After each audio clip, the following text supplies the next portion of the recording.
परमेश्वर कबीर जी ने गरुड़ से कहा कि आप पहले अपने स्वामी श्री विष्णु जी से आज्ञा ले लो कि मैं अपना कल्याण कराना चाहता हूँ। एक महान संत मुझे मिले हैं, मैंने उनका ज्ञान सुना है, यदि आज्ञा हो तो मैं अपना कल्याण करा लूँ। मैं आपका दास नौकर हूँ, आप मालिक हैं, हमें सब समय इकट्ठा रहना है। यदि मैं छिपकर दीक्षा ले लूँगा तो आपको दुख होगा। गरुड़ ने ऐसा ही किया, विष्णु जी से सब बात बताई। श्री विष्णु जी ने कहा, मैं आपको मना नहीं करता, आप स्वतंत्र हैं, आपने अच्छा किया, सत्य बता दिया, मुझे कोई ऐतराज नहीं है। हे धर्मदास, मैंने गरुड़ को प्रथम मंत्र दीक्षा 5 नाम कमलों को खोलने वाले प्रत्येक देव की साधना के नाम दीक्षा दी। गरुड़ देव ने कहा कि हे गुरुदेव, ये मंत्र तो इन्हीं देवताओं के हैं, ये तो इन्हीं ब्रह्मा विष्णु महेश के मंत्र हैं, अमर पुरुष का मंत्र तो है ही नहीं। परमेश्वर कबीर जी ने कहा कि ये इनकी पूजा के मंत्र नहीं है, यानी मैंने तुझे जो 5 मंत्र दिए हैं ब्रह्मा विष्णु महेश के, ये इनकी पूजा के मंत्र नहीं है।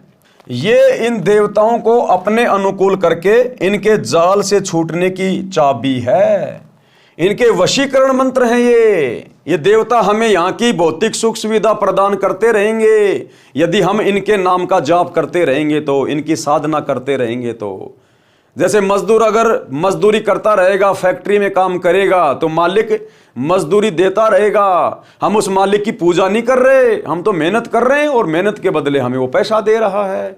तो गुरुदेव ने कहा कि ये 5 मंत्र इन देवी देवताओं के जो मैंने तुम्हें दिए हैं, ये इनकी पूजा नहीं है, ये इनकी साधना है। साधना में पूजा में रात दिन का अंतर होता है। ये इनके वशीकरण मंत्र हैं। जैसे भैंसे को आकर्षित करने के लिए यदि उसको भैंसा भैंसा करते हैं तो वह आवाज करने वाले की ओर देखता तक नहीं।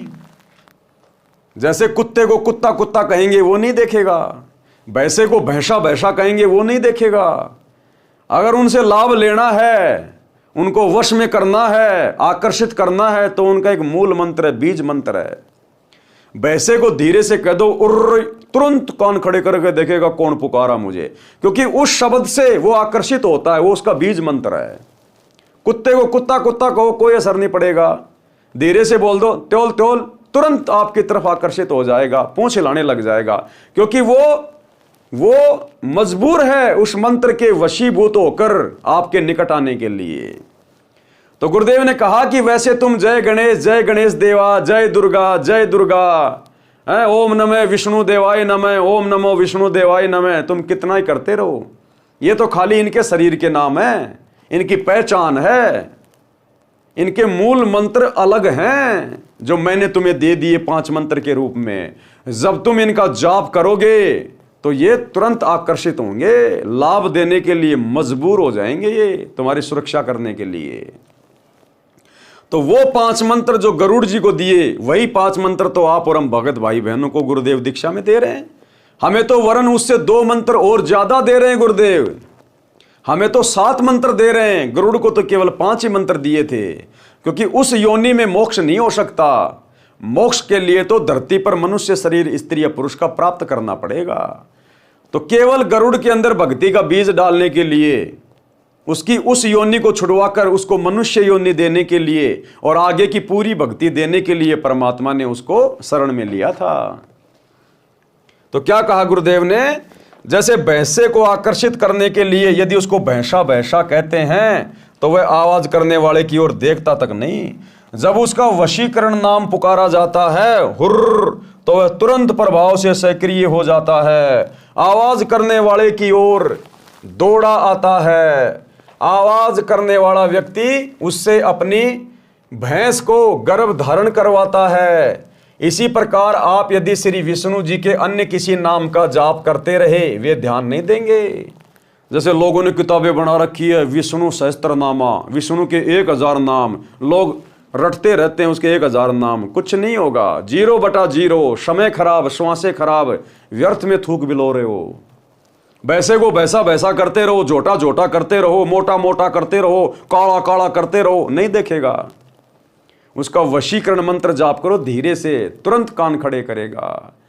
तो इन देवी देवताओं के नाम की कितनी माला फेरते रहो भाई और बहनों, मंदिरों में मस्जिदों में जाते रहो, तीर्थों पे जाते रहो। 0/0, समय खराब, धन खराब, श्वासें बर्बाद।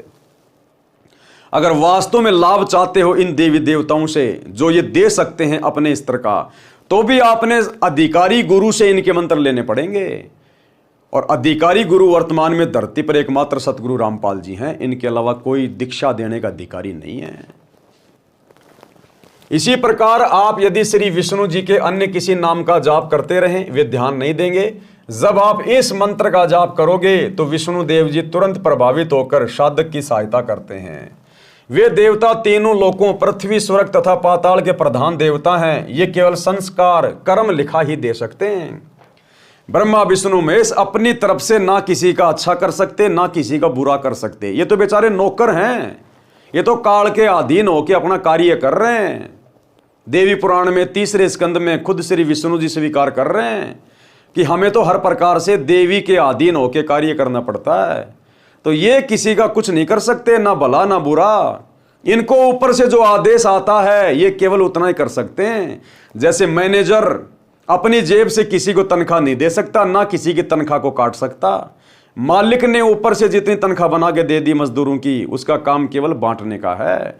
तो ये तो एज ए मैनेजर हैं ब्रह्मा विष्णु महेश। परमात्मा जिसके भाग्य में जो लिख देता है, केवल ये अपनी ड्यूटी अदा करते हैं, इससे ज्यादा इनके हाथ में कुछ नहीं है। ये केवल संस्कार कर्म लिखा ही दे सकते हैं। इस मंत्र के जाप से हमारे पुण्य अधिक तथा भक्ति धन अधिक संग्रहित हो जाता है। उसके प्रतिफल में ये देवता भगत की सहायता करते हैं।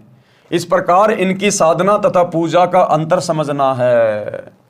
अर्थात हम इनकी पूजा नहीं कर रहे इनके मंत्रों का जाप करके, हम तो इनकी भक्ति कर रहे हैं, यानी साधना कर रहे हैं, इनके मंत्रों का जाप कर रहे हैं। जैसे हमने जमीन